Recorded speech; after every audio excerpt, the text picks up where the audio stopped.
kita khawatir puasa yang kita lakukan seperti mana yang disampaikan oleh Rasulullah SAW, kan min laisa lahu min siyamihi illa al-jawm, bahkan min qa'in laisa lahu min qiyamihi illa al-sah.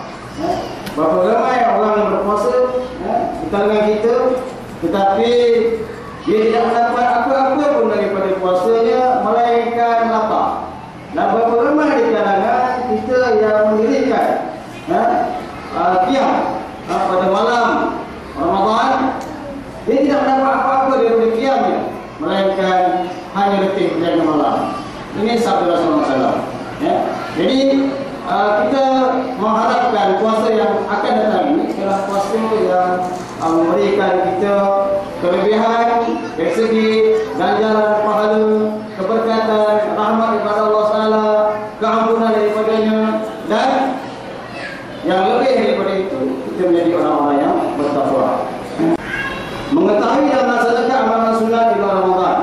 Setelah kita nak semak balik, apa yang sunat, apa yang makruh, apa yang diutamakan dalam bulan Ramadan. Mengetahui bahawa berpuasa bukan sekadar lapar dan haus, tapi memelihara perkara berikut. Antara lain memelihara aurat, tidak bergaul bebas. Kita tengok kalau kita puasa, kita pergi kerja. Kalau yang lelaki pun memang tak pergi kerja pakai sebagainya. Yang perempuan mungkin pergi kerja tiap hari make upnya lebih sehingga tidak masuk ataupun kepada haram, kan? Ketika kita perempuan menggunakan minyak wangi yang boleh menarik perhatian lelaki, itu haram. Itu kita berubah. Bulan Ramadan kita kena ubah. Bukan tak boleh pakai minyak wangi, tak. Minyak wangi itu sekadar menghilangkan bau badan itu saja. Tapi kalau lebih-lebih, dia akan menjadi haram, boleh menarik perhatian lelaki kepada syahwat. Jadi kalau masa bekerja kita sibuk dengan bergurau senda lelaki perempuan di pejabat, kita terus hentikan. Dan itu adalah maksiat.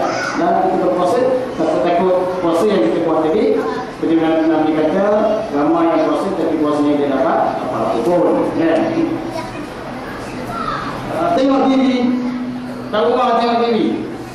Kita ajar anak-anak kita supaya kurangkan tengok TV, ataupun kita pilihkan jadual rancangan-rancangan yang bermanfaat saja untuk dia. Lepas itu lebihnya kita kontrol, kita tukar dengan program-program yang lebih menarik perhatian dia, seperti kita bergaul sama-sama ataupun tengok TV-TV yang berbeza. Ini susah, tetap senang, susah.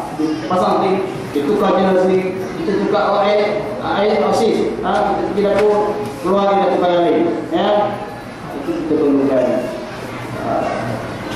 Lihat dalam diri kita dan roh kita. Tidak terlibat dengan mengumpat dan fitnah orang lain. Ini haram. 4 kali ulang puasa.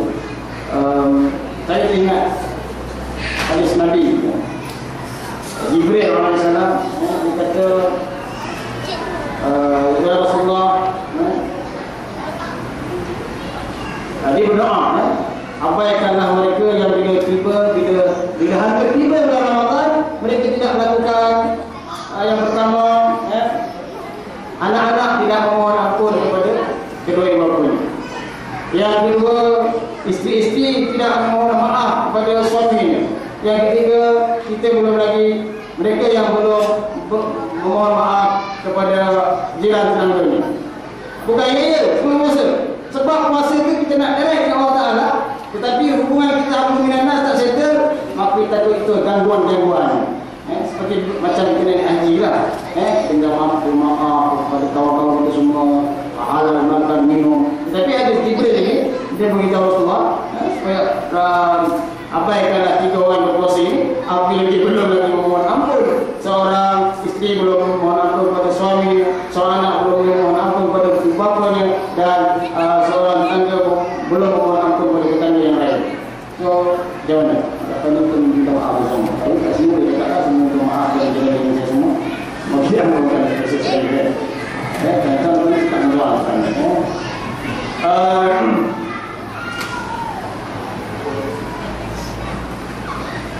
Menanamkan keazaman dengan ikhlas untuk menunjukkan semuanya bulan dengan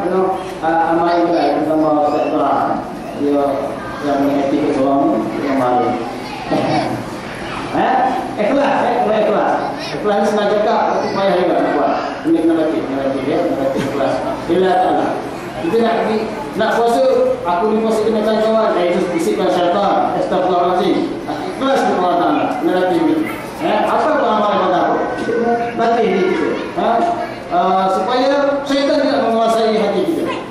Cakap apa? Celaka kepada syaitan. Inilah tak ada aku buat. Kadang kita baru nak keluar, tak pernah selain berjemaah di surau, baru dah start dulu. Kita mula dia keluar. Allah, tak pernah pergi surau, di bulan mana kali kerja di surau. Buat kata begitu tak tu.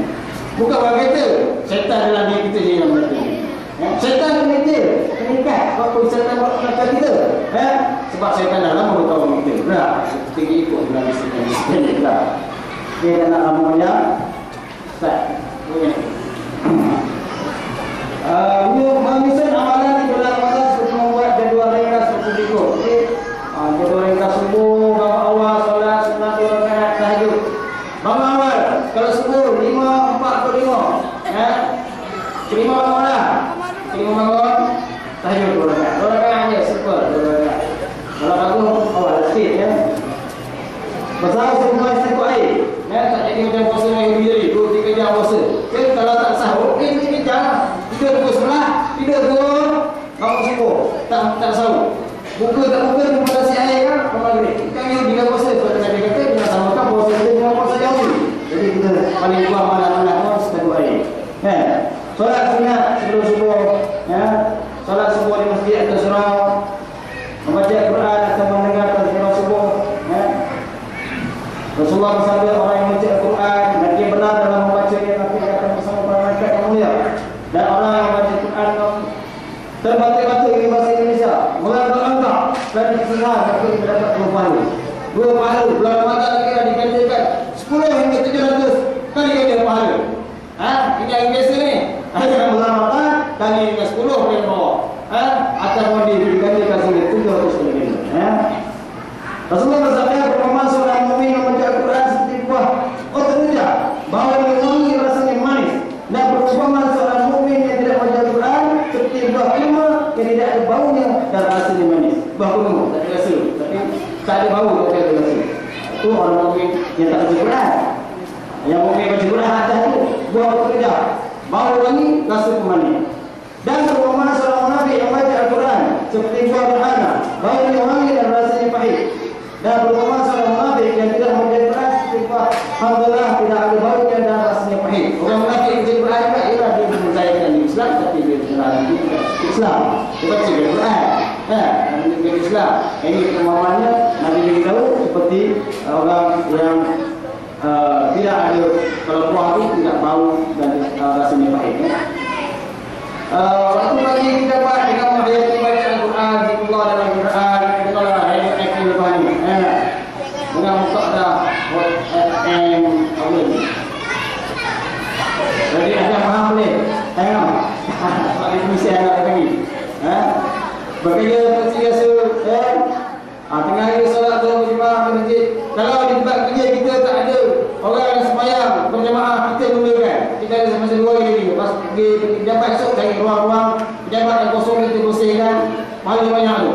Bulan Ramadan kalau tidak tak boleh nak pergi surau, tak boleh nak pergi masjid jauh sangat tu, waktu dah dipendekkan tu, kita cari ruang untuk kita buat solat tempat solat kenal. Zuhur kan. Kita terlalu sikit 10 minit cukup lah masuk video. Kita bersama rakan-rakan tempat belajar baca Al-Quran.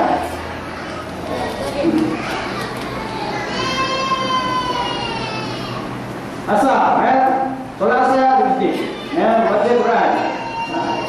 Pulang rumah dalam hari baca Al-Quran dengan Al-Quran, menyediakan jawatan memukul membantu isteri, bertadarus Al-Quran, memukul puasa. Ini semua adalah rutin harian yang perlu kita tukar. Hari-hari kita buat perkara yang penuh dengan kemungkaran mungkin, penuh dengan perkara subhan mungkin. Hari bulan Ramadan kita tukar terus 360, 360